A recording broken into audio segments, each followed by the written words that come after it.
Subscribe करें और bell दबाएं ताकि कोई खबर रह न जाए।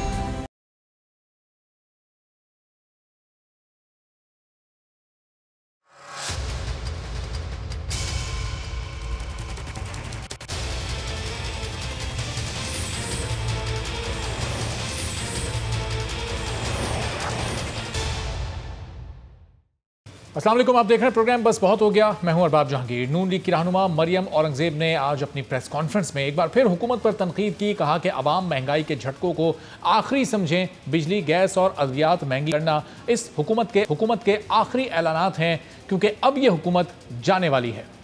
उन्होंने मजीद कहा कि तहरीकी हुकूमत घबराना शुरू हो गई है, लेकिन पाकिस्तान की आवाम को अब घबराने की ज़रूरत नहीं है, क्योंकि उनकी तकदीर नवाज शरीफ के हाथ में है। अपोजिशन और हुकूमत के दरमियान महाज आराई का शिद्दत तो इख्तियार करती जा रही है, लेकिन हुकूमत के खिलाफ बज़ाहिर एक दिखने वाली अपोजिशन, ऐसा महसूस होता है कि अब PDM के जलसों पर पीपल्स पार्टी के तहफ़्फ़ुज़ात सबके सामने आना शुरू हो गए हैं। मरियम नवाज से मौलाना फजल रहमान की मुलाकात हुई, ये बड़ी अहम मुलाकात करार दी जा रही थी, और उसमें भी पीपल्स पार्टी का कोई रहनुमा नज़र नहीं आया। ऐसा लगता है कि आसिफ जरदारी की मुफाहमत की सियासत अपना रंग दिखा रही है, क्योंकि PTI करप्शन का इल्ज़ाम तो आसिफ जरदारी पर भी लगाती है, और उनके खिलाफ भी कई केसेस इस वक्त अदालतों में चल रहे हैं। लेकिन एहतसाब का नारा लगाने वाली तहरीक इंसाफ ने उन पर इस वक्त हल्का हाथ रखा हुआ है और अपनी सियासत का सारा जोर नवाज शरीफ, मरियम नवाज और नून लीग की जानिब कर दिया है। इसकी वजह क्या है, यही जानने की कोशिश करेंगे। रमेश कुमार साहब, पाकिस्तान तहरीक इंसाफ के रहनुमा, सऊदी मंजूर साहब, पीपल्स पार्टी के सीनियर रहनुमा हमारे साथ मौजूद हैं। तो रमेश कुमार साहब, ये जो इस वक्त नारा लगाया गया था करप्शन के खिलाफ नारा, तो हम देखते थे इमरान खान साहब आसिफ अली जरदारी, मियां नवाज शरीफ का नाम एक ही सांस में लिया करते थे, लेकिन पिछले कुछ दिनों से सारी तनकीद का जोर, सारी तोपों का रुख सिर्फ मियां नवाज शरीफ की तरफ है। ऐसा क्यों है? देखिए, पहली चीज़ तो ये कि प्राइम मिनिस्टर इमरान खान की सियासत के अंदर आप कहीं पे भी कंप्रोमाइज़ नहीं समझें कि वो पीपल्स पार्टी को किसी बारगेनिंग में कंप्रोमाइज़ करेगा, बिल्कुल नहीं। मगर पीपल्स पार्टी खुद कंप्रोमाइज़ पे आएगी, और पीपल्स पार्टी समझती है कि एग्रेशन जहाँ पे भी जज्बाती सियासत होती है वहाँ पे नुकसानात होते हैं, फ़ायदा नहीं होता है। सियासत पेशन का नाम है, सियासत इबादत का नाम है, सियासत खिदमत का नाम है, सियासत मोहब्बत का नाम है, सियासत चीखने का नाम नहीं है।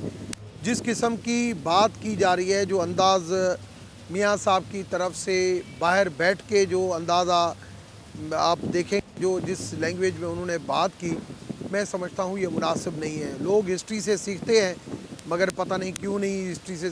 PMLN के अंदर कुछ बंदे सीख गए हैं, और वो शहबाज शरीफा है जिसने कहा कि मेरी बेल एप्लीकेशन में वापस लेता हूँ, वो बैठ गए वहाँ पे, मगर वो एग्रेशन की सियासत में नहीं आया। तो मैंने जब ये PDM बनी, मैंने पहले ही कह दिया था कि पीपल्स पार्टी कभी भी इस किस्म की सियासत में नहीं आएगी। ये जो सियासत एक वो पॉलिटिकल पार्टी कर रही है जो असेंबली से बाहर है, दूसरी वो पार्टी कर रही है जो बिल्कुल करप्शन में घिरी हुई है। तो मैं नहीं समझता हूँ कि इस चीज़ का। और दूसरा मैं आपको बताऊँ, ये धरना, ये जल्द से डेमोक्रेटिक सिस्टम को अब नुकसान नहीं दे सकते। जब PTI का धरना था, मैं PMLN में था, उस वक्त भी मैं ये कहता था कि 126 दिन का धरना हो जाए, चाहे उंगली की बात करें, चाहे जो भी बात करें, मगर हुकूमत नहीं गिरनी है। सही। आज भी मैं आपको क्लियरली कहता हूं कि आज कोई उंगली है भी नहीं, मगर उंगली भी हो तो भी हुकूमत नहीं गिरनी है। हुकूमत की जो पॉलिसियां, मैं आज कराची में बैठा हुआ हूं, आज हमारी काफ़ी लंबी एक मीटिंग थी, मुर्दाबाद थी, मतलब सारे लोगों से एक इंटरेक्शन बिजनेस कम्युनिटी से भी हुआ है। मुझे पाकिस्तान की इकोनॉमी बेहतर समित में नज़र आ रही है। इस चीज़ का एक खौफ है आपको, और ज़ाहिर हुकूमत को तो बेहतर नजर आ रही है, लेकिन ऑपोजिशन को क्यों नजर नहीं आ रही? रमेश साहब, मैं आपके वापस आता हूँ। चौधरी मंजूर साहब, ये इस वक्त बज़ाहिर ऐसा लग रहा है कि नून लीग बमुकाबला तहरीक इंसाफ की इस वक्त सियासत हो रही है पिछले 4-5 दिन से। पीपल्स पार्टी बिल्कुल कहीं पस मंजर में चली गई। कल मौलाना साहब की मुलाकात हुई मरियम साहिबा से, वहाँ भी पीपल्स पार्टी मौजूद नहीं थी। 3-4 दिन से बड़ी खामोशी है आप लोग की जानिब से भी, और हुकूमत भी आप पर नहीं तनकीद कर रही।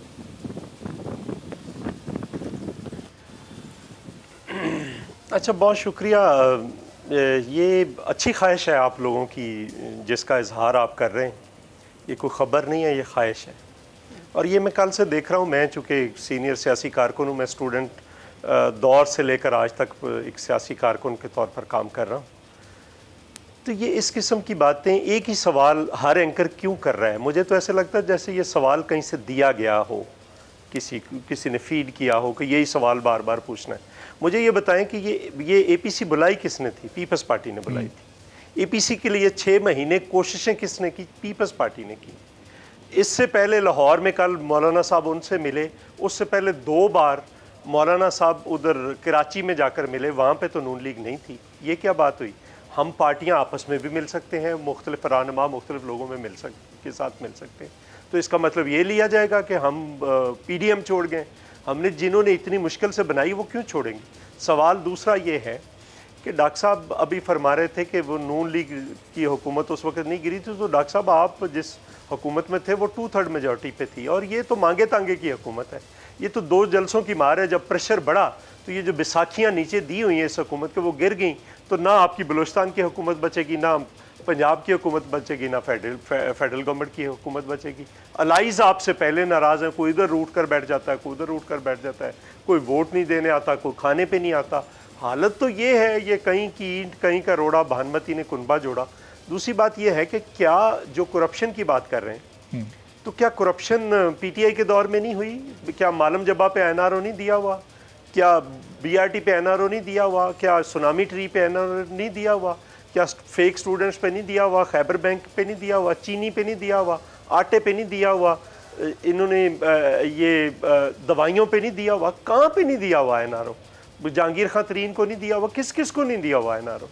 और ज़रा लोगों से तो पूछ कर देखें।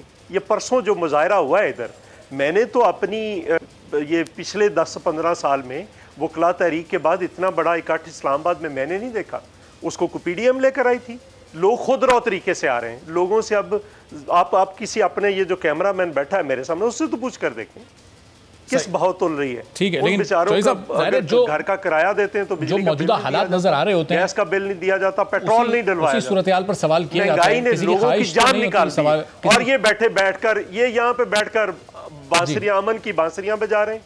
कल मौलाना साहब से भी जब सवाल हुआ प्रेस कॉन्फ्रेंस के बाद, तो उन्होंने भी कहा ये सवाल किसी ने आपको फीड किया है। आप भी यही बात कर रहे हैं कि सवाल तो कहीं से नहीं फीड किए जाते। हम अगली सफों में खड़े हैं, पीडीएम की अगली सफों में खड़े हैं। लेकिन वो पिछले 3-4 दिन से कहीं कोई एक्टिविटी आपकी नहीं दिखाई दे रही थी। और अभी अगली सफों में 2 रोज पहले अभी नबील गबोर साहब भी साथ मौजूद थे, हमारे गुफ्तगू कर रहे थे। उन्होंने कहा नहीं नजर आ रही। परसों हमने गुजरांवाला डिवीजन की मीटिंग की। आप एक सेकंड रुकिए। जलसा कहाँ पे? पहला जलसा कहाँ पे है? गुजरांवाला पे है। तो गुजरांवाला हमने परसों मीटिंग की है पाकिस्तान पीपल्स पार्टी पंजाब ने। पंजाब पीपल्स पार्टी ने गुजरांवाला डिवीजन की बड़ी भरपूर मीटिंग की है। हमारी तैयारियां शुरू हैं। अच्छा, सही। तो नबील कपूर साहब तो असल में 2 रोज पहले वो कह रहे थे कि कुछ कंफ्यूजन है अभी पीपल्स पार्टी को, वो खुद भी कंफ्यूज थे, और उन्होंने कहा कि मौलाना साहब को एक प्रेस कॉन्फ्रेंस करनी चाहिए, कंफ्यूजन दूर होनी चाहिए। पहले कोई कंफ्यूजन नहीं है। नबील गबोल जो है, क्या नबील गबोल नहीं, पीपल्स पार्टी के तर्जमान नबील गबोल है। मैं बतौर जनरल सेक्रेटरी पंजाब ये कह रहा हूँ कि मैंने मीटिंग की है। कल हमने फिर मीटिंग बुलाई है। हम गुजरांवाला डिवीजन के 6 अजला का दौरा कर रहे हैं मंडे से। अच्छा, चौधरी साहब, ये हुकूमत का भी फोकस अभी आप देख रहे होंगे पिछले 4-5 रोज से सिर्फ मियां नवाज शरीफ पर, उनकी तकरीरों पर, मरियम नवाज साहिबा पर, शाहिद खाकान अब्बासी साहब पर, और उन्हीं के खिलाफ वो जो मुकदमात हो रहे हैं, आप पर बड़ा हल्का हाथ रखा हुआ। आपको ये हैरत नहीं हो रही? खुशगवार हैरत नहीं है। मियां नवाज शरीफ साहब पे है उनकी उनकी नहीं, हमारे पे कोई हल्का हाथ नहीं है। हमारे पे क्या हल्का हाथ है? कोई हल्का हाथ नहीं है। ना हम चाहते हैं कि कोई हल्का हाथ रखें। हमने ऐसे बहुत सारे हाथ देखे हुए हैं। अयूब खान का हाथ देखा हुआ है, हमने याया खान का हाथ देखा हुआ है, हमने ज़ियाउल हक का हाथ देखा हुआ है, मुशर्रफ का हाथ देखा। ये तो बेचारे, इनकी तो हैसियत ही कोई नहीं। सही, क्या हैसियत? जी रमेश कुमार साहब, अब पीपल्स पार्टी ने बड़ी तैयारी कर ली है। गुजरांवाला में जलसे का आगाज़ होना है, उसके बाद कराची में भी जलसा है, फिर ये जलसों की एक लंबी लाइन लगी हुई है। आपकी हुकूमत का मुश्किल वक्त शुरू होने वाला है। और आज मरियम औरंगजेब साहिबा ने भी जब गुफ्तगू की, उन्होंने कहा कि आखिरी बार आपने बिजली की कीमत बढ़ाई है, क्योंकि इसके बाद तो आपकी हुकूमत ने अब चले जाना है, आइंदा मौका नहीं मिलेगा कीमतें बढ़ाने का। देखिए, जब तक आसिफ जरदारी साहब है ना, तो सियासत की, लोगों की सियासत ख़त्म होती है, वहाँ पे उनकी सियासत शुरू होती है। और मैंने बहुत क्लोजली देखा है। और बीइंग एक सीनियर पार्लियामेंटेरियन, मैं जो समझता हूँ, जो मुझे नज़र आ रहा है, मंजूर साहब तो मेरे बड़े भाइयों की तरह है, मैं समझता हूँ कि पीपल्स पार्टी इनके साथ लंबा नहीं चलेगी। इनिशिएटिव में बिल्कुल साथ है, थोड़े दिन चलेगी, मगर फिर बारगेनिंग में या जो भी रमेश कुमार सिचुएशन साहब, में ऐसा जहाँ ऐसी पे उम्मीद देखेगी या कि ये ये यकीन चीज़ें, क्यों है आपको? ये उम्मीद है या यकीन है आपको? आपके ये एक प्रोग्राम में मैं था जब सेनेट की इलेक्शन थी, तो मुझे मैं सेनेट की इलेक्शन थी तो मुझे कहा गया कि भाई आप क्या देख रहे हैं? मैंने कहा कुछ नहीं देख रहा हूँ, कुल यही सादिक संजरानी साहब रहेगा और कुछ भी नहीं होगा। तो आपने कहा कि इतने वोट हैं पीपल्स पार्टी के, इतने इसके। मैंने कहा मैं इस बारे में और कुछ नहीं कह सकता, मगर मैं इतना कह सकता हूँ कि ये इलेक्शन सादिक संजरानी जीत रहा है। इस तरीके से मैं अभी सिर्फ ये इतना कह सकता हूँ कि इस वक्त PMLN का जो है ना वो पोजीशन बहुत डाउनग्रेड जाएगी, बहुत डाउन जाएगी। जिस किस्म का ये चाह रहे हैं कि रमेश कुमार साहब, सादिक संजरानी साहब वाले मामले में साथ आएगी। क्या पीपल्स पार्टी के लोगों ने अपनी वफादारियां बदली थी? उसमें तो नून लीग के लोग भी शामिल थे। मैं ये कुछ ऐसी बातें हैं जो मैं शेयर नहीं कर सकता, मगर मैं अभी भी आपसे वो चीज़ें शेयर नहीं कर सकता। मगर मैं ये ज़रूर कह सकता हूँ कि ये जो भी इस वक्त जो हो रहा है, ये PMLN के टूट भी सकती है PMLN, और PMLN आगे जो है वो ख़राब भी हो सकती है। मगर आप यहाँ पे किसी किस्म की गवर्नमेंट को आप समझें कोई नुकसान होगा, मैं नहीं समझता। ये प्रोग्राम आप रिकॉर्ड रख लें, मैं नहीं समझता कि गवर्नमेंट को नुकसान। हाँ, पाकिस्तान को ज़रूर नुकसान होता है। अपोजिशन की अगर नेगेटिव सियासत होती है तो गवर्नमेंट भी उसको काउंटर करती है, जो है गुड गवर्नेंस जो है वो इफ़ेक्ट होती है। जो आदमी को पॉजिटिव डायरेक्शन में काम करने चाहिए वो नेगेटिव डायरेक्शन में चली जाती है। अवामी इशूज़ पहले ही बहुत हैं, वो हमारे लिए मसला पैदा करते हैं। या दूसरी तरफ अगर हम देखेंगे एक्सटर्नली जो है वो पाकिस्तान के ऊपर हमेशा इन्फ्लुएंस और इंटरफेरेंस रहता है। जब इंटरनली आदमी कमज़ोर होता है या इंटरनली डिस्टर्बेंस होता है तो वो चीज़ें जो है वो ज़रूर वो उनकी सुप्रीमेसी वहाँ पे कायम होती है। तो पाकिस्तान को ज़रूर नुकसान होता है। तो इस वजह से सीनियर पॉलिटिशियन बैठ के अगर अच्छे तरीके से, मेरी कल स्पीकर साहब से भी मुलाकात हुई थी, मैंने स्पीकर साहब को भी कहा कि ये चीज़ें आगे होगा कुछ नहीं, मगर जो कुछ होगा पाकिस्तान के लिए नुकसानदह चीज़ें हैं। मैं समझता हूँ इस वक्त पाकिस्तान का रोल एक इस्लामी ब्लॉक के हवाले से जो सियासत है, एक तरफ अमेरिकन इलेक्शन की सियासत है, इन सारी चीज़ों में अगर देखा जाए, एक तरफ कश्मीर का इशू है, इन सारी चीज़ों के ऊपर देखा जाए अगर इंटरनल यूनिटी अगर पैदा होगी तो वो ज़्यादा बेनिफिशियल होगी। बनस्बत इस तरीके से डिफरेंसेस बढ़ते जाएंगे और दूरियां बढ़ती जाएंगी, एक दूसरे के ख़िलाफ़ ऐसी लैंग्वेज इस्तेमाल करते जाएंगे। पहले तो मेरी सबसे गुजारिश ये होगी कि जैसे पीपल्स पार्टी में चौधरी मंजूर साहब हैं, कमर ज़मान कायरा साहब हैं, इस तरीके से 2-3 लोग इधर से बात करें, 2-3 लोग PMLN से हो, 2-3 पीपल्स पार्टी से कम जो एथिक्स का दायरा है वो ख़त्म नहीं होना चाहिए। बहुत सारी पॉलिटिकल पार्टी के अंदर, हर पॉलिटिकल पार्टी के अंदर बेलो द बेल्ट जो बात की जाती है और मीडिया के ऊपर वो हाईलाइट की जाती है, फिर बैठ के चौधरी मंजूर साहब से पूछ भी लेते हैं। चौधरी साहब, डॉक्टर रमेश कुमार साहब बहुत ही कॉन्फिडेंट हैं कि हुकूमत को कोई नुकसान नहीं पहुंचने वाला, और पीपल्स पार्टी को इन पर इनका इतना यकीन कैसे है कि पीपल्स पार्टी आगे चलकर PDM से अलग हो जाएगी? जरदारी साहब की सियासत का अंदाज बड़ा मुफाहिमाना है, क्यों इतना यकीन है इनको आपके ऊपर?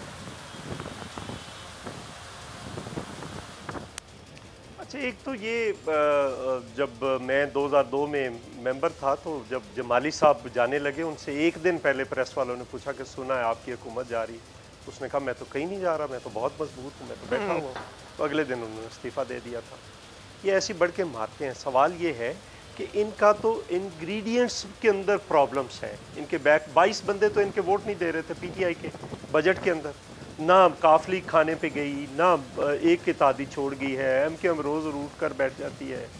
बाकी जो इवन आप बाप पार्टी जो है बलूचिस्तान वाली, वो उसके अंदर प्रॉब्लम्स आ गई। एक बात। दूसरी बात ये है कि देखें इनका प्रॉब्लम किधर है। ये पाकिस्तान को नुकसान तब पहुंचा जब आपने इलेक्शन में धांधली की।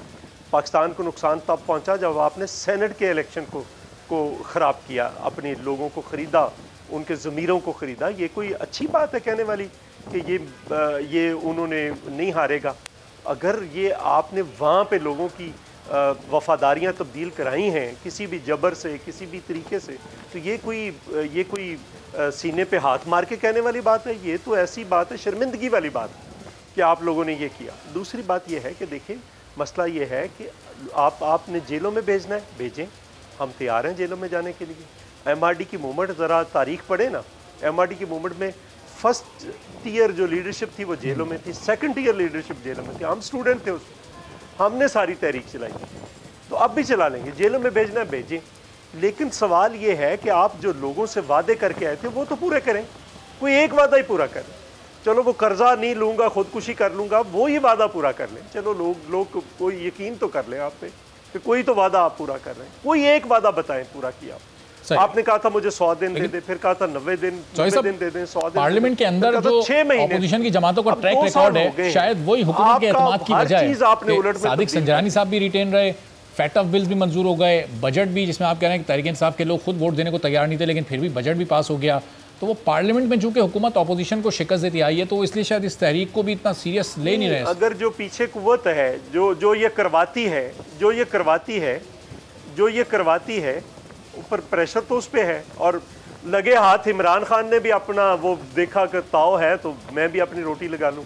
उसने भी मैसेज दे दिया कि अगर मुझे ISI का चीफ कहता तो मैं तो उसको सैक कर देता, आर्मी चीफ कारगिल में मेरे पूछे बगैर जाता मैं उसको सैक कर देता। ये किसको मैसेज दिया है? ये जो बैठे हुए लोग हैं इनको मैसेज दिया उसने। ज़रा डिफेंसिव पे गए साथ ही उसने वो उनको मैसेज दे दिया। तो ये चीज़ें ऐसे चलने वाली नहीं है, लोग खुद रहो तरीके से निकल आएंगे। अगर मैं बार बार कहता हूँ, डॉक्टर साहब को भी पता है, मैं कई प्रोग्रामों में कहा कि अगर सियासी जमातों ने अपना रोल अदा ना किया तो लोग खुद रहो तरीके से निकल आएंगे। ये परसों की मूवमेंट क्या थी? यहाँ पे पार्लियामेंट के सामने 40-50 हज़ार बंदा जो सारी रुकावटें तोड़ के आ गया है, और वो मुलाजमीन है, हुकूमत के मुलाजमीन है, वो आम बंदा नहीं है। उसको कौन सी PDM लेकर आई है? किसने पैसे खर्च किए? वो ही नहीं, खुद रहो तरीके से आए। और 14 को फिर आ रहे हैं, 14 को एक और आ रहे हैं, फिर उसके बाद सारे इकट्ठे होके आ रहे हैं। सही। तो रमेश कुमार साहब, अगर ये जो इस वक्त एक महंगाई का जिन भी आवाम के सर पर इस वक्त मुश्किल हो गया काबू किया हुआ है, ये अगर महंगाई को आप कम कर दें, आटे, चीनी, दाल की, घी की कीमतें कम हो जाएं, तो ये अपोजिशन की ये तहरीक का तो मकसद ही ख़त्म हो जाएगा। अगर अवामी मसाइल को आप हल कर दें अपनी कारकर्दगी से, तो शायद ज़रूरत भी ना पड़े अपोजिशन को ये सब करने की। पहली चीज़ तो ये कि अगर इतना ही चौधरी मंजूर साहब फुल कॉन्फिडेंस है उनको, तो इतना ही कॉन्फिडेंस है तो फिर आप भाई वोट ऑफ कॉन्फिडेंस आप मूव करें, नो वोट ऑफ कॉन्फिडेंस आप मूव करें। आपको पता चलेगा जैसे ज्वाइंट पार्लियामेंट का अगर सेशन होता है तो PTI के सारे मेंबरान हाजिर होते हैं, गैर हाजिर कौन सी पॉलिटिकल पार्टी के लोग थे तो उसकी लिस्ट निकालें, आपको पता चल जाएगा चौधरी साहब कि कौन से लोग थे कौन से नहीं थे। आप नंबर 1 प्रेशर डलवा के या तो उनको गायब हो जाते हैं वो लोग, या फिर वोट बदल देते हैं, वफादारी बदल देते हैं। हम लोग नहीं डलवाते, हम लोग नहीं डलवाते हैं। हमारी डेमोक्रेसी में रहते हुए खान साहब का कल भी जो मौक़िफ़ था कि भाई मुझसे कौन मांगेगा, वो आपने पूछा, 16 मेंबर आपके क्या था। खान साहब अपनी बात करता है। दूसरी चीज़ ये कि एक चीज़ ये तो आप अगर इतना कॉन्फिडेंस है आप मूव करें। दूसरी मुझे बताएं कौन सी पॉलिटिकल पार्टी होगी, गवर्नमेंट होगी जो पाकिस्तान जो अपना पब्लिक पॉपुलर फैसले नहीं करेगी। वो तो हमेशा यही चाहेगी कि मैं सब्सिडियाँ दे दूँ, मैं इस तरीके से लोगों के ऊपर पैसे बांट दूँ, मैं इस तरीके से सारा कुछ कर दूँ, मैं तनख्वाहें बढ़ा दूँ। वो हुकूमत करेगी जो पाकिस्तान से मोहब्बत करती होगी, जो पाकिस्तान पॉपुलर फैसले करती होगी। तो मैं आज भी समझता हूं कि प्राइम मिनिस्टर इमरान खान पाकिस्तान, देखें prime minister Imran Khan Pakistan popular फैसले जरूर कर रहा है, पब्लिक पॉपुलर कम। देखें जो प्राइसेस बढ़ रही है, थोड़ी बहुत कहीं पे मिसमैनेजमेंट हो सकती है, मगर उसका कसूर भी फेडरल गवर्नमेंट के ऊपर इतना नहीं है, उसका कसूर प्रोविंशियल गवर्नमेंट के ऊपर है। अगर गंदम का इतना ही इशू आप कह रहे हैं तो प्रोविंस सिंध किसके पास है? अगर आप पंजाब की बात करें, पंजाब में फिर भी सिंध सस्ता है, फिर भी सिंध से सस्ता है। मुल्तान में कल 1500 रुपए का 20 किलो आटे का थैला मिल रहा था, सारा दिन टीवी पर रिपोर्ट होता रहा है रमेश कुमार साहब। मुल्तान पंजाब में भी कहाँ सस्ता है? मैं उन चीज़ों को ये नहीं कह रहा, मैं कह रहा हूँ कहीं ना कहीं पे मिसमैनेजमेंट है, और कहीं ना कहीं पे ऐसी एक्सप्लॉइटेशन भी है, और कहीं ना कहीं पे लोग जो है वो इस चीज़ का गैर ज़रूरी फ़ायदा भी उठाते हैं। ये भी चीज़ है, मगर आप उसका कसूर फेडरल गवर्नमेंट इमरान खान की नीयत के ऊपर किसी को शक है? आप मुझे बताएं, मैं जवाबदार हूँ। इमरान खान के ऊपर करप्शन का किसी को शक है? आप मुझे बताएं, मैं उसका जवाबदार हूँ। ये मिसमैनेजमेंट का मसला, ये गवर्नेंस का मसला ही तो है। ये मिसमैनेजमेंट 2.25 साल एक हुकूमत को हो गए और वो मिसमैनेजमेंट को नहीं खत्म कर पा रही। आटे के मामले पर, चीनी के मामले पर कीमतें बढ़ी जा रही हैं। गवर्नेंस का थोड़े बहुत जरूर इश्यूज हैं। गवर्नेंस का जैसे दिन ब दिन गवर्नेंस के ऊपर ध्यान दें, अपोजिशन आके एक टांग खींचती है, हमारे लोग उनकी दो टांगें खींच शुरू कर देते हैं और इस तरीके से ज़रूर इफेक्ट होता है। मैंने अभी क्या कहा, मैंने कहा इन मूवमेंट से पाकिस्तान को नुकसान रसेगा, क्योंकि गवर्नमेंट के जो बंदे जो गवर्नमेंट का काम करेंगे वो फिर जो है वो इधर जब अपोजिशन के जवाबों में लग जाते हैं, मिनिस्टर उधर लग जाते हैं। चलें, ये थोड़ी बहुत मिसमैनेजमेंट कैसे दूर होगी, अपोजिशन से कोई ठीक है रमेश कुमार साहब, मुझे मैं हमेशा ये कहता हूं कि हमें अपोजिशन से करना नहीं है जी। चौधरी मंजूर साहब, गवर्नेंस ये को फोकस थोड़ी करना बहुत मिसमैनेजमेंट है, थोड़ा वक्त दें, ये दूर हो जाएगी मिसमैनेजमेंट। ये थोड़ी बहुत मिसमैनेजमेंट है, कमाल कर रहे हैं आप लोग। आप कहते थे 46 रुपए का लीटर पेट्रोल बेचेंगे, इस वक्त $40 पर बैरल तेल की दुनिया में कीमत है। हमारे कीमत 100-150 डॉलर पे गई थी, हमने सारा पास ऑन किया था। बिजली की कीमत 8 रुपए यूनिट रखी थी, आपने 22 रुपए यूनिट कर दिया। गैस की कीमत 450% बढ़ा दी आपने। दवाइयों की कीमत पहले 500% बढ़ाई है, अब 262% फिर बढ़ा दी है। ये थोड़ी बहुत मिसमैनेजमेंट है। आपने गंदम ली थी 1400 रुपये मन खरीदी थी लोगों से पंजाब में, और सारा स्मगल करवा दिया है वहाँ से KPK से, वहाँ पे अफगानिस्तान को, सेंट्रल एशियन स्टेट्स को। अगर आप अलीम खान को पंजाब में फूड का मिनिस्टर बनाएंगे तो यही होगा ना। क्या होगा? कहाँ गई है गंदम? मुझे बता दे, डॉक्टर साहब बता दे, आप बता दे, कोई बंदा बता दे। आप कहते थे कि गंदम हमने पूरी खरीद ली है, हमें ज़रूरत नहीं है, किधर गई है फिर? चीनी आपने एक्सपोर्ट कर दी, जाहिलाना बात की आप लोगों ने। दुनिया के अंदर चीनी की कीमत आज भी पाकिस्तानी रुपए में 60 रुपए से ज़्यादा नहीं है। पाकिस्तान में 110 रुपए क्यों बिक रही है? आप हर चीज़ तबाह कर दी आपने, ज़राअत तबाह कर दी आपने, सनत तबाह कर दी आपने, एग्रीकल्चर से लेकर हर चीज़ तबाह कर दी। आप तनख्वाहदार तबके से पूछ के देखें उनका क्या हाल है। तो आप इस तरह से चला लेंगे मुल्क? हर चीज़ माइनस में आपकी जा रही है। आप 13,000 अरब रुपया कर्जा ले चुके हैं। आपका तीसरे साल 3900 अरब रुपया आपका रेवेन्यू आ रहा है। आपने 8,000 अरब रुपया करना था। अपनी नाअहलियों और अपनी जाहिलियत का बोझ आप दूसरों पे तो ना डालें, और आपकी नाअहली की वजह से ये सारा कुछ हुआ है। रही बात ये, हमें थोड़ा प्रेशर बना लेने दे, फिर ये इनके खिलाफ नो कॉन्फिडेंस लाने की क्या जरूरत है? लेकिन चौधरी साहब, आप प्रेशर बना भी रहे हैं और उसके बावजूद भी ये जो कीमतें बढ़ती हुई लहर आएगी, ये तो नहीं रुक पा रही। आपका प्रेशर अवामी मसाइल हल करने में कामयाब तो नहीं हो पा रहा। आटे की कीमत बढ़ रही है, बिजली की कीमत बढ़ रही है। आपके प्रेशर का नतीजा तो ये निकलना चाहिए था कि हुकूमत ये कीमतें कम करने पर मजबूर हो जाती। नहीं, देखे बढ़ा रहे हैं ना। इसका मतलब ये है कि इनको लोगों पे कोई तरस नहीं आ रहा।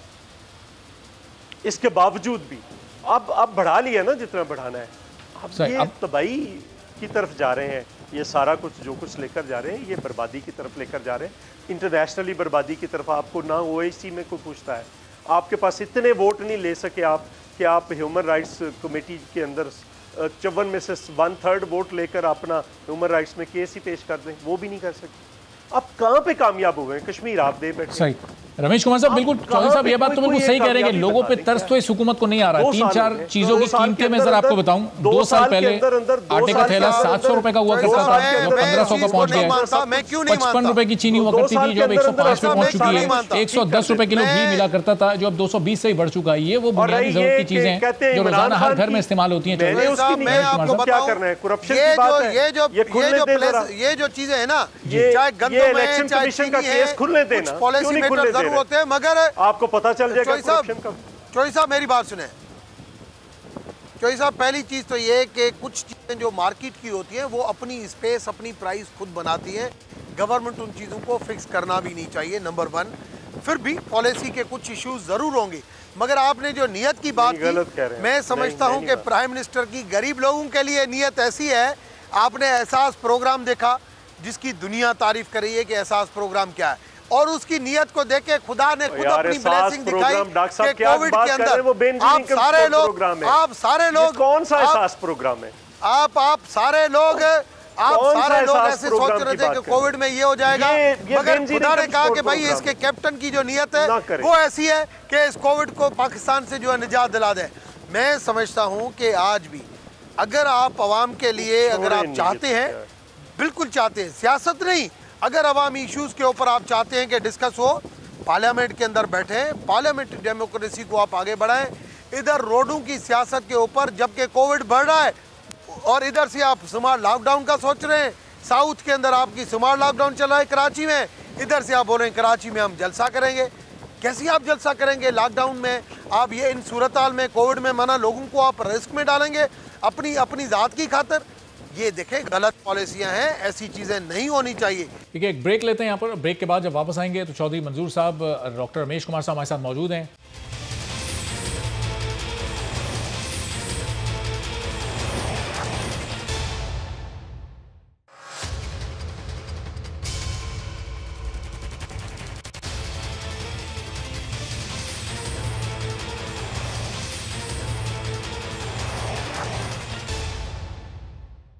प्रोग्राम में एक बार फिर आपको खुशामदीद कहेंगे। और क्या हुकूमत और अपोजिशन के दरमियान मुज़ाकरात किसी भी सतह पर मुमकिन हो सकते हैं? हुकूमत की जानिब से एक कमेटी बना दी गई है और डॉक्टर रमेश कुमार साहब भी बहुत ज़्यादा पुरुमीद हैं कि शायद कोई मुज़ाकरात की राह निकल सकती है। तो इसी सिलसिले में गुफ्तगू को आगे रमेश कुमार साहब, जो अपोजिशन की डिमांड्स हैं कि जो महंगाई है इसको कम किया जाए, पेट्रोल की कीमत कम हो, बिजली की कीमत कम हो, इसमें गलत पार्लियामेंट का कोई वजूद उसके ऊपर नवीद कमर साहब जैसे बंदे, पीएमएलएन से आयशा घोष साहब और जी रमेश कुमार साहब, चौधरी साहब कुछ कहना चाह रहे हैं। मैं उनके साथ रमेश कुमार साहब जी की तरफ से बैठ के हम डिस्कस करते हैं। जी चौधरी साहब, पार्लियामेंट रिडंडेंट हो चुकी है, ना को पार्लियामेंट्री कमेटीज के जरिए पार्लियामेंट चल रही है, अंदर अपोजिशन के पास मेजॉरिटी होती है, स्पीकर जो है वो उधर डिक्लेयर कर देता है। तो जब इस लेवल पे बदयांती आ जाए तो वो उस पार्लियामेंट का तो वजूद होना ना होना एक बराबर है। पार्लियामेंट को डिबेटिंग क्लब भी नहीं रही अब तो, लेकिन अब तो वहां पे बोलने भी नहीं दिया जाता। चौधरी साहब, एक कमेटी बनी है, इसका कोई फायदा नहीं है, जो विफाकी काबीना के पिछले इजलास में बनाई गई थी। चौधरी साहब, उस कमेटी में तमाम वफाकी वज़रा शामिल हैं। वज़ीर आज़म ने उस कमेटी को टास्क दिया है कि वो ये पीडीएम की सारी एक्टिविटी पे नज़र रखे। तो ये आपको लग रहा है कोई मुज़ाकरात की राह निकल सकती है? वो कमेटी अगर आप लोगों से रब्ता करे तो आपकी जो स्टीयरिंग कमेटी बनी थी, एहसान इकबाल साहब उसके कन्वीनर हैं, कहीं किसी सतह के मुज़ाकरात होना इस वक्त मुमकिन है? वो टाइम गुजर चुका है। नहीं, वो टाइम गुजर चुका। किसी भी सतह के कोई मुज़ाकरात? मैंने अफगानिस्तान 9/11 के बाद अफगानिस्तान का भी चीज़ देखी, साउथ कोरिया, नॉर्थ कोरिया भी देखा। जब इतनी बड़ी जंगें भी जो है ना वो भी टेबल टॉक्स के ऊपर खत्म हुई, तो मैं समझता हूँ ये इंटरनल इश्यूज भी टेबल टॉक के ऊपर खत्म होंगे। जितने दिन ये चीजें करेंगे उतने उन चीजों के ऊपर करोड़ों रुपए पैसे भी जाया करेंगे, आवाम को भी तकलीफ देंगे, सारी जो इशू अपनी जात के लिए जो देख लेते हैं। डॉक्टर साहब की बात सच साबित होती है कि ये चीजें गलत हैं, ये अब प्रैक्टिस खत्म होनी चाहिए। सही। अच्छा, आप दोनों जमातों, शुक्रिया आपका शुक्रिया। देख लेते हैं, मेरी बात सच होती है कि डॉक्टर साहब की होती है। सही। अच्छा, अब आप दोनों जमातें जो पाकिस्तान तहरीक इंसाफ और पीपल्स पार्टी के दरमियान एक बड़ा मसला सिंध में वो जजीरों वाला मामला भी चल रहा है। ये इस पर वफाक ने एक सदारती ऑर्डिनेंस जारी किया, जजीरों को अपने मातहत कर लिया। चौधरी मंजूर साहब, सिंध गवर्नमेंट ने पहले एनओसी जारी कर दिया था, फिर वो एनओसी वापस भी ले लिया। अगर वहाँ एक शहर आबाद होने जा रहा है और ये कोई तरक्याती काम करने जा रहे हैं जिससे वहाँ के लोगों को रोजगार भी मिलेगा, कंस्ट्रक्शन का है जी, एनओसी फिर पीपल्स पार्टी को एतराज क्यों है इस पर सिंध गवर्नमेंट को? एनओसी सिर्फ कंस्ट्रक्शन का है, एनओसी सिर्फ कंस्ट्रक्शन का है माहीगीरों के लिए। उसका ये तब्दील करने के लिए नहीं है। वो सिंध के हैं और सिंध के रहेंगे। कोई सदारती ऑर्डिनेंस जो है वो उसकी बुनियादी हैयत को तब्दील नहीं कर सकता। कुछ आईनी एक फैसला है, कुछ कानूनी को आप अरबाब साहब, प्राइम मिनिस्टर ने आज कह दिया है। क्या कह दिया है? जी रमेश कुमार साहब, प्राइम मिनिस्टर ने आज कह दिया है गवर्नर साहब को कह दिया है कि हर काम प्रोविंशियल कोऑर्डिनेशन के साथ होना चाहिए। जो भी काम हो मिल के करें, कि कम से कम ये डिफरेंसेस नहीं बढ़े और कोऑर्डिनेशन के साथ कराची हो या ये जजीरे हो मिल के काम करें तो वो ज़्यादा बेहतर है। हमारी आज भी ख्वाहिश ये है, कराची के लिए जिस तरीके से इकट्ठे हुए हैं, काफ़ी उस चीज़ों के ऊपर आगे काम बढ़ रहा है। मैं समझता हूँ जो माजी में चीज़ें जैसे नहीं, लॉ एंड ऑर्डर की सिचुएशन ख़राब थी, 2008 से 2013 तक पीपल्स पार्टी की फेडरल प्रोविंशियल गवर्नमेंट की कंट्रोल नहीं हुआ, मगर जब मियाँ साहब की गवर्नमेंट आई, उसकी विल थी, वो आके यहाँ पे बैठा और प्रोविंशियल गवर्नमेंट को मजबूर किया तो वो चीज़ें बेहतर हो गई। इस तरीके से अब कराची के लिए भी फेडरल गवर्नमेंट की विल है, मगर मैंने फिर भी ये समझा कि प्राइम मिनिस्टर ये समझा कि प्रोविंशियल गवर्नमेंट के साथ मिलके करना चाहिए। अभी भी जजीरों के हवाले से भी ये मिलके करें, आगे बढ़े। और मियां साहब का कोई बहादुरी है, ना हमारा कोई गुनाह है, कोई ना हमारा गुनाह है। जिन्होंने ये बनाया था उन्होंने वापस कर वो उनको लेने का फैसला कर लिया बस। लेकिन चौधरी साहब आज जब प्रेस कॉन्फ्रेंस की है इमरान इस्माइल साहब ने, अली जैदी साहब ने, उन्होंने कहा कि जो रेवेन्यू इससे हासिल होगा वो सिंध गवर्नमेंट को ही मिलेगा। जब रेवेन्यू भी आपको ही मिल रहा है, आप गवर्नमेंट की वहाँ कमाई भी ज्यादा हो जाएगी, तो फिर एतराज क्यों कर रही है? पहले तो इसकी हैयत का फैसला होगा। आप ऑर्डिनेंस के जरिए वो जजीरे ले सकते हैं कि नहीं ले सकते, ये पहले फैसला होगा। तो उसके बाद कोई अब इस ऑर्डिनेंस के खिलाफ क्या आप पार्लियामेंट जाएंगे, वहां बात करेंगे या अदालत जाएंगे? इसको फिर कैसे वापस करवाएंगे? गवर्नमेंट तो नहीं इसको वापस लेने वाली। नहीं, वो Sindh government Sindh high court में चली गई। Sindh government Sindh high court में चली गई है। इस ऑर्डिनेंस के खिलाफ सिंध हाई कोर्ट फैसला कर। अच्छा रमेश कुमार साहब, ये इस मंसूबे पर जो सरमायाकारी होनी है वो पूरी बाहर से आएगी या हुकूमत ने अपना भी बजट में से कोई इस पर मुख्तस किया हुआ है? कुछ हुकूमत भी अपनी इन्वेस्टमेंट करेगी इस पर? देखिए, एक चीज़ क्लियर है कि सिंध के अंदर जो भी अब इनकम होगी, हमने जब गैस की रॉयल्टी की आई, हमने हमेशा सिंध की तर्जमानी की है। आपको पता है 2002 में जब जमाली की मुशर्रफ उस टाइम एक्टिव था, मैं उसका पार्ट था, मगर जब मुशर्रफ ने कालाबाग डैम की बात की, मैं वाहिद बंदा था उस टाइम, खड़ा हो गया। मैंने कहा सर ये नहीं बन सकता। आज भी सिंध के अंदर जो भी काम वो फेडरल गवर्नमेंट करे या प्रोविंशियल गवर्नमेंट करे या कोई बाहर से आके करे, हम ये चाहेंगे कि सिंध के अंदर जो भी इनकम हो वो भी सिंध के ऊपर खर्च हो, क्योंकि हम समझते हैं कि प्रोविंशियल ऑटोनॉमी के साथ ये हमें अपने सूबे के साथ भी मोहब्बत का एक इज़हार होना चाहिए कि किस तरीके से हम आगे करें। मैं समझता हूँ कि मिल के काम करने से बेहतरी आती है, बनस्बत डिफरेंस से एक दूसरे को काउंटर करते जाएंगे और मसलों का नहीं निकलेगा।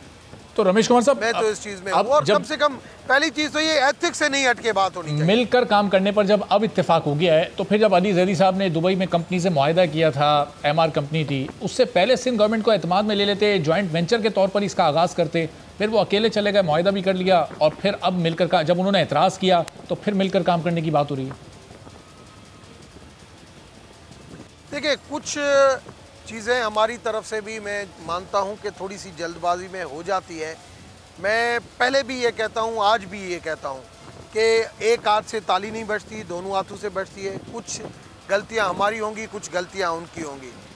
दोनों अपनी गलतियों का अजाला करें और कम से कम मिल के आगे बढ़ें, और ये डिफरेंसेस नहीं होनी चाहिए। इस वक्त यहाँ पे जवाबदारी है वो प्रोविंशियल गवर्नमेंट के हवाले से सिंध के ऊपर है, फेडरल गवर्नमेंट के ऊपर हवाले से हमारे ऊपर है। कम से कम हम पॉलिटिकल पार्टी जो इस वक्त गवर्नमेंट में है, उन चीज़ों को कम से कम मौलाना साहब की सियासत या PMLN की सियासत, उसमें पीपल्स पार्टी को नहीं आना चाहिए, और उनको मिल के फेडरल गवर्नमेंट के साथ मिल के अगर आगे बढ़ेंगे तो सूबे का भी बेहतर होगा, मुल्क का भी बेहतर होगा, और मैं समझ जाऊँ उसका उजरा खुदा भी उनको देगा। लेकिन रमेश कुमार साहब, सिंध गवर्नमेंट का जो एक एतराज़ है वो बड़ा वैलिड है कि इसमें यहाँ के लोगों को, जो मकामी लोग हैं, उनको रोज़गार नहीं मिलेगा। अगर ये बाहर की कंपनी आके प्रोजेक्ट लगाती है, अपने लोग लेकर आती है, तो वो फिर मकामी लोग, उनको इसका क्या फ़ायदा होगा? फिर मुझे बताएं, ग्वादर के अंदर इतने बड़े प्रोजेक्ट सीपैक के लगे हैं, आपको पता है वहाँ पे हर चीज़ जो आ रही है, फंड भी आ रहा है, यो आ रहा है, जहाज़ इधर से प्रोडक्शन नहीं होती है, वो चाइना से भर के आ रहे हैं। ये हमारी डीलें जो है ना होनी चाहिए, जिसके अंदर हमें देखना चाहिए। माजी में मैं जब ये अपना हो रहा था कोल का थर का प्रोजेक्ट, उस टाइम पे भी ये सारी चीज़ें हो रही थी, मगर उसके बाद उन चीज़ों को रियलाइज़ किया गया कि थर के लोगों को जो है वो उनको प्रायोरिटी दी जाए, और फिर उसके बाद प्रायोरिटी दी गई। ये तो एक बुनियादी हक है कि उनकी रॉयल्टी और उनकी जॉब्स में जो है वो प्रायोरिटी, ये पहली चीज़ होनी चाहिए। जो भी एग्रीमेंट जिसके साथ भी हो, उनका कुछ परसेंटेज ज़रूर होना चाहिए, क्योंकि जो भी बंदा जो इन्वेस्ट करेगा वो अपने बंदू को अपनी लॉबी ज़रूर लेके आएगा, मगर उनके लिए ये हो तो भाई आप यहाँ पे अगर ये काम करे हो तो लोकली इतने लोगों रमेश कुमार साहब, करोगे। फेडरल गवर्नमेंट और सिंध गवर्नमेंट इसको जॉइंट वेंचर के तौर पर आगे कैसे बढ़ा सकेगी, जब एक तरफ PDM की मूवमेंट चल रही है और वहाँ पर पीपल्स पार्टी एक बड़ी स्टेक होल्डर जमात के तौर पर मौजूद है, और यहाँ आप जॉइंट वेंचर कर रहे हैं पाकिस्तान तहरीक इंसाफ की फेडरल गवर्नमेंट और पीपल्स पार्टी की सिंध गवर्नमेंट, तो ये किस तरह से ये चीज़ चल सकेगी? फिर आगे तो बड़े इशूज़ आएंगे इसमें आपको। वो ड्रामा है और ये हकीकत है, तो इस वजह से वो ड्रामा थोड़े दिनों चलेगा और थोड़े दिनों के बाद ख़त्म हो जाएगा। इन दोनों पॉलिटिकल पार्टी को आगे लेके, पहले जो है ना, जब ये धरने की सियासत हुई थी तो मौलाना अकेलों को छोड़ के दो पॉलिटिकल पार्टी पीछे रह गई थी। अब ये है कि PMLN का कुछ पार्ट मौलाना के साथ आगे बढ़ेगा, मगर आप इस महीने के एंड भी नहीं देखोगे। इस महीने के एंड से पहले ही जो वो पीपल्स पार्टी आपको इनसे दूर नज़र आएगी, किसी न किसी इशू के ऊपर दूर नजर आएगी, तो कोई ना कोई बहाना ऐसा बन जाएगा। तो रमेश कुमार साहब, आप पीपल्स पार्टी को आगे ये इतना आपको यकीन इसलिए भी, अब इसका मतलब ये है कि पीपल्स पार्टी पर बैकडोर डिप्लोमेसी कर रही है, वो आपके साथ है पीछे से, और मुस्लिम लीग नून के साथ, और पीडीएम में इस वक्त वो ड्रामा कर रही है, फिर मतलब आपका ये कहने का? एक लोग होते हैं जो सितारों की निजूमत करती हैं और मैं पॉलिटिकल पार्टी की निजूमत करता हूँ, तो इस वजह से मुझे सारा पता होता है कि कौन सी पॉलिटिकल पार्टी किस डायरेक्शन में जा रही है और उसका आगे फ्यूचर क्या है। और ये मालूमात आपको मुझे पता है, लीडरशिप लेवल से ये मालूमात आप तक ट्रांसफर हुई हैं पीपल्स पार्टी की, या सेकंड और थर्ड टियर के लोगों से? ये मेरा IQ मुझे गाइड करता है, जो मैं आपसे शेयर कर रहा हूँ। तो इस वजह से मुझे चलें, बहुत शुक्रिया रमेश कुमार साहब मौजूद थे हमारे साथ, चौधरी मंजूर साहब पीपल्स पार्टी के सीनियर हमारे साथ मौजूद थे। और तू आपने सुनी, एक ब्रेक लेते हैं प्रोग्राम में, और जब वापस आएंगे तो 4 सद्दा में जो अफसोसनाक वाकया पेश आया उस पर कुछ बात होगी एक ब्रेक के बाद।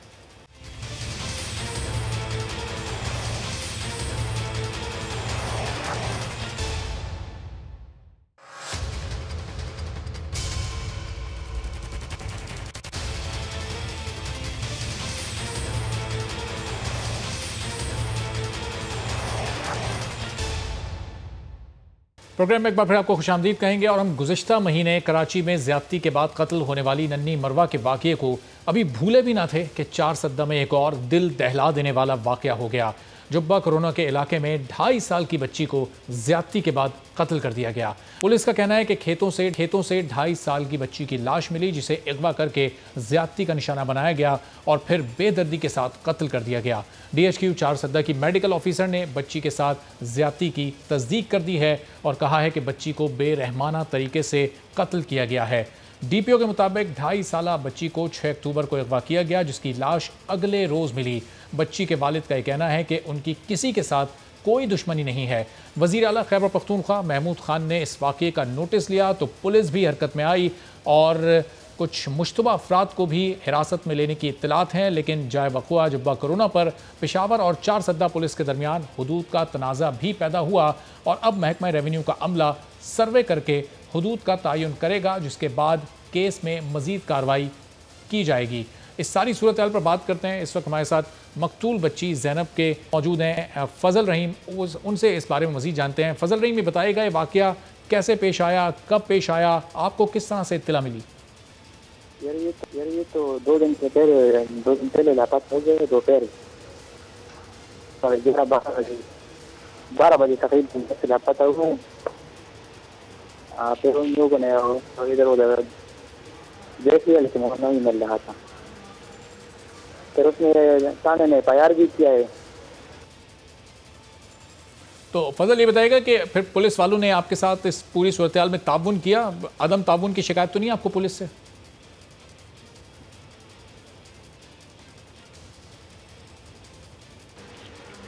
हाँ, थाने वाले ने ताउन किया हमसे। वो हमारे साथ आ गए, उसके केस वगैरह में उसने हमारे साथ घूम लिया, लेकिन वो नहीं मिल रहा था। ये तो कल फिर तकरीबन 5 बजे थी, 4:30-5 बजे इसको खबर आई इधर, तो वो उधर केस में पड़ा है। अच्छा फजल, ये बताएगा कि 4 सद्दा और पेशावर पुलिस के दरमियान जो हुदूद का मसला पैदा हो गया था, फिर क्या वो हल हो गया? उसकी वजह से कोई रुकावट तो नहीं आई तफ्तीश और तहकीकात में? हाँ, वो तो पेशावर के हुदूद में था। अब ये लाश जो पड़ी थी ना, ये पेशावर के हुदूद में पड़ी थी। अच्छा, आपके अहले खाना की किसी से कोई दुश्मनी, किसी पर शक आपको जिसने वाक़या किया हो, किसी की निशानदेही आपकी जानिब से की गई? कुछ भी नहीं, दुश्मनी नहीं, न किसी पर शक है, न दुश्मनी थी, कुछ भी नहीं थी। अच्छा, जिस इलाके में आप रहते हैं, क्या यहाँ पर इस तरह के वाक़यात पहले कभी पेश आए? इस बारे में अगर आपके पास कोई मालूमात हैं? ना, वो पुलिस अपने शक से। अच्छा, आसपास की जो आबादी है बताएं, यहाँ पर कुछ मशकूक लोग तो नहीं रहते जो फैमिलीज़ के साथ ना रहते हों, अकेले रहते हों? किसी बच्चा तो नहीं है अभी। पुलिस तो अपना काम कर रहे हो, सारे इधर मौजूद है पुलिस वाले। ठीक है, अब ज़ाहिर है ये बदकिस्मत वाक़या तो आपके साथ पेश आ गया, इस वक्त बड़ी तकलीफ़ और दुख में आप लोग हुकूमत से क्या मुतालबा करते हैं? बस हम इंसाफ चाहते हैं। उस मुजरिम को पकड़ लिया जाए, उसको सख्त सजा दिया जाए। ठीक है, बहुत शुक्रिया। फजल रहीम हमारे साथ मौजूद थे, जो कि मकतूला बच्ची ज़ैनब के कज़न, और हुकूमत से वो इंसाफ का मुतालबा कर रहे थे। अब हुकूमत इस वक्त और ख़ासतौर पर पुलिस डिपार्टमेंट किस तरह से काम कर रहा है, इस बारे में मज़ीद बात कर लेते हैं। कामरान बंगश साहब खैबर पख्तूनख्वा के मुशीर इत्तलात हमारे साथ मौजूद हैं। जी कामरान साहब, ये जो वाक़या पेश आया चारसद्दा में, कितनी अब तक गिरफ्तारियाँ हुई हैं, आपके इल्म में क्या फ़िगर्स हैं, और किन लोगों को गिरफ्तार किया गया? देखिए, मैं अभी थोड़ी देर पहले IGP साहब भी चारसद्दा गए थे, मैं DPO चारसद्दा के साथ भी मेरी बात की है। IG साहब को चीफ मिनिस्टर साहब की तरफ से खुसूसी हिदायत हैं। जो बच्ची है उनके स्वैब्स और पोस्टमार्टम जो है वो सैंपल वगैरह जाती हैं फॉरेंसिक्स के लिए। फैमिली के साथ पुलिस राब्ते में है। हम इस केस की तह तक पहुँच रहे हैं। इन्वेस्टिगेशन बड़ा तेज़ी के साथ जारी है। अभी तक कोई गिरफ्तारी अमल में नहीं आई, लेकिन इंशाल्लाह बहुत जल्द जो मुजरिमान हैं उनको केफर किरदार तक पहुंचाएंगे। अच्छा, और कामरान साहब, ये फॉरेंसिक पेशावर में ही होगा या इसके लिए किसी और शहर की लैब भेजे गए हैं? ये खैबर मेडिकल यूनिवर्सिटी में हमारा फॉरेंसिक साइंस लैब है, उसमें सैंपल्स भेजे गए। अच्छा सर, जिस वक्त ये वाक़या पेश आया था जहाँ से बच्ची की लाश मिली, वो उस वक्त हुदूद का तनाज़ा क्या था? पेशावर और चारसद्दा पुलिस का, खैबर पख्तूनख्वा की पुलिस जहाँ पर इस्लाहात की बातें की जाती थी, अभी तक ये इन तनाज़ात में फंसी हुई है। हुदूद के तनाज़े की वजह से कार्रवाई डिले हो गई। देखें, वज़ीर आला साहब ने भी इस मामले का खुसूसी नोटिस इसी वजह से लिया कि पुलिस तो हमारी पूरी पुलिस है और हम ये हर जगह पे फख्र से कहते हैं कि हमारी मिसाली पुलिस है, तो फिर इस तरह के इशू सामने आना ये इंतहाई अफसोसनाक है। इसी वजह से कल रात को ही वज़ीर आला की जानिब से IGP साहब को हिदायत जारी की कि वो खुद आए और पुलिस थानों के हुदूद और इस मसाइल से ज़्यादा ज़रूरी है कि इस मसले को जो अफसोसनाक वाक़या और दरिंदगी का जो वाक़या पेश आया उसको रिजॉल्व किया जाए, ना कि हम पुलिस थानों के हुदूद के बारे में बात करें। और कामरान साहब, जिस जगह ये वाक़या पेश आया है वहाँ के आसपास का कोई मशकूक लोग वहाँ पर आबाद हैं? किन लोगों की तरफ निशानदेही की गई इस वाक़े के बाद? क्या फैमिली जो ज़ैनब की है उसकी तरफ से कुछ लोगों की निशानदेही की गई आपको? देखिए, मैं चूँकि अभी मेरी थोड़ी देर पहले मैंने आपको अर्ज की कि पुलिस के साथ मेरा काफ़ी तफसील में बात हुई है। मुझे उन्होंने भी कुछ बातें की और रिक्वेस्ट की है कि वो अगर हम ज़्यादा मीडिया पे ना दें, क्योंकि जो क्रिमिनल्स हैं वो भी इन सारी सिचुएशन को मॉनिटर कर रहे हैं और वो फिर अपने तरीके से इसको प्रिएम्प्ट कर सकते हैं। तो हम ये है कि पूरी एरिया की प्रोफाइलिंग हो चुकी है। हम फैमिली के साथ जो है हमारी इंतजामिया और पुलिस राब्ते में है और हम बहुत जल्द जो है उनको गिरफ्तार कर लेंगे और गहरा तंग हो रहा है जो क्रिमिनल्स हैं उनके। अच्छा, कुछ क्लूज आपको मिले हैं? इसका मतलब आप दावा कर रहे हैं कि कोई टाइम फ्रेम आप दे सकते हैं कि अगले 24 घंटे में, अगले 36 घंटे में कब कोई गिरफ्तारी अमल में आ सकती है और कब कोई कामयाबी मिल सकती है पुलिस को? हम बहुत ज़्यादा पुरुमीद हैं कि बहुत जल्द इंशाल्लाह हम मुजरिमान को पकड़ लेंगे, क्योंकि जो जिस तरीके के साथ पुलिस एफिशिएंटली काम कर रही है माशाल्लाह, और जो हमारी इंतजामिया है वो उनको असिस्ट कर रही है, तो हम ये दुआ गो हैं, पूरी कौम से भी ये दुआ है कि जो दरिंदे हैं उनको हम जल्द अज जल्द पकड़ सकें और इंसाफ के कटहरे में उनको लाया जा सके। और हमारे कवानीन जो है इस हवाले से वो खैबर पख्तूनख्वा के, वो हम उनके ऊपर इंशाल्लाह लागू करेंगे और इनको जो मुजरिमान है इनको इंशाल्लाह छोड़ेंगे नहीं। ये वज़ीर आला साहब खुद इस सारी सिचुएशन को मॉनिटर कर रहे हैं और उम्मीद है कि हम इंशाल्लाह बहुत जल्द मंतकी अंजाम तक। कामरान साहब, बच्ची के अहले खाना से भी हमारी बात हुई है, उनकी तो उन्होंने कहा कि किसी से दुश्मनी भी नहीं है। फिर ये वाक़या कैसे पेश आया? ज़ाहिर है पुलिस की कारकर्दगी पर भी सवाल उठता है, चूँकि आप खैबर पख्तूनख्वा के लोग खैबर पख्तूनख्वा की पुलिस की मिसालें भी देते हैं, तो माजी में इस तरह के पिछले 1, 2, 3 सालों में वाक़यात रिपोर्ट हुए हैं पुलिस थानों में? आपके इल्म में है कुछ? देखिए, एक तो मेरे ख्याल से जो फैमिली से इस हवाले से इस टाइप की गुफ्तगू है वो इस मौके पर मुनासिब नहीं है। देखें, जो ओवरऑल ट्रेंड है जैसे केसेस की और जो पुलिस की अपनी एनालिसिस है वो ये है कि ऐसे केसेस में यूजुअली या फैमिली मेम्बर्स या एक्वेंटेंसेस जिनके साथ आपकी जान पहचान होती है या जिनका आना जाना होता है, इस तरह के लोग इन्वॉल्व होते हैं। तो ये दुश्मनी का तो खैर नहीं कह सकते। ये हो सकता है कि हो सकता है ये पॉसिबिलिटी है कि इनकी जान पहचान में या इनके हमसायों में या इनकी फैमिली में, लेकिन ये कबल अज़ वक्त है जब इंशाल्लाह जो हमारी इन्वेस्टिगेशन जिस स्टेज से जारी है तो ये बहुत जल्द बेनकाब हो जाए। अच्छा कामरान साहब, खैबर पख्तूनख्वा में अब आपकी हुकूमत का ये 8वां साल है, दूसरा ये आपका टेन्योर है, इस तरह के केसेस से निपटने के लिए क्या इस्लाहात पुलिस में की गई हैं, पुलिस कानून में, पुलिस के निज़ाम में, जो ज़्यादती के खास तौर पर बच्चों के साथ जिस तरह के केसेस होते हैं? देखें, इसमें ज़्यादातर रोल जो है वो मैं ये समझता हूँ कि एक तो हमारी कानून साजी बहुत ज़्यादा मैटर करती है। आपको इल्म है कि ज़ैनब अलर्ट बिल भी आ चुका है। हमारी सूबाई कानून जो है वो child protection and welfare act 2010 में भी हम तरमीम कर चुके हैं, जिसमें सजाएं बहुत सख्त हैं। एक तो एस्पेक्ट इसका लॉ का है कि लोगों में डेटरेंस हो। दूसरा जो एस्पेक्ट है वो लोगों में अवेयरनेस का है, पेरेंट्स में, बच्चों में, स्कूल की सतह के ऊपर पुलिस की कैपेसिटी बिल्ड करना भी इसका एक एस्पेक्ट है। जैसे आपने बिल्कुल कहा कि हम इन्वेस्टिगेशन को जो है वो मज़ीद बेहतर बनाएं और हम इस तरह के वाक़यात की रोकथाम के लिए पुलिस में हमारी पूरी एक स्ट्रेटजी है, जिसमें अवेयरनेस के साथ साथ हम पुलिस में जुवेनाइल या जो बच्चों के हवाले से जो काउंटर इस्टेब्लिशमेंट भी हमारा ज़ेर गौर है। तो ये मल्टी फोल्ड स्ट्रेटजी है इस हवाले से कि हम इसको काउंटर कर सकें।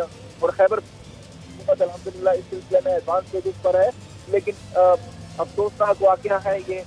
ठीक है, कामरान बंगश साहब बहुत शुक्रिया। गुफ्तगू कर रहे थे कामरान बंगश और कह रहे थे कि इस सिलसिले में कोई कोताही नहीं बरती जाएगी और मुजरिमान बहुत जल्द कानून की गिरफ्त में होंगे। और नाज़रीन, आज की तारीख के हमारे जहनों पर अनमिट नकोश हैं। 8 अक्टूबर 2005 को आज़ाद कश्मीर में आने वाले तबाहकुन ज़लज़ले को आज 15 साल हो गए। 8 अक्टूबर की सुबह 8:52 पर कश्मीरियों के लिए ज़मीन ऐसी फटी कि उनका सब कुछ तबाह हो गया। ज़ेर ज़मीन 15 किलोमीटर गहराई में 7.6 शिद्दत से आने वाले खौफनाक ज़लज़ले ने सिर्फ 15 सेकंड्स में 70,000 से ज़ायद जानें ले लीं और 3 लाख से ज़ायद घर तबाह हो गए। ज़लज़ले से आज़ाद कश्मीर में 125 अरब का नुकसान भी हुआ। ऐसा लगता था कि ज़लज़ले से मिटने वाली बस्तियां, ज़मीं बोस होने वाले घर शायद दोबारा कभी आबाद ना हो सकें, लेकिन हज़ारों जाने लेने वाला, लाखों घर तबाह करने वाला ज़लज़ला भी कश्मीरियों के हिम्मत और हौसले को पस्त नहीं कर सका। कोई सोच भी नहीं सकता था कि हर तरफ बिखरे मलबे से नई बस्तियां उभरेंगी और ज़िंदगी फिर लौट आएगी। आज के प्रोग्राम से इजाज़त दीजिए। अल्लाह।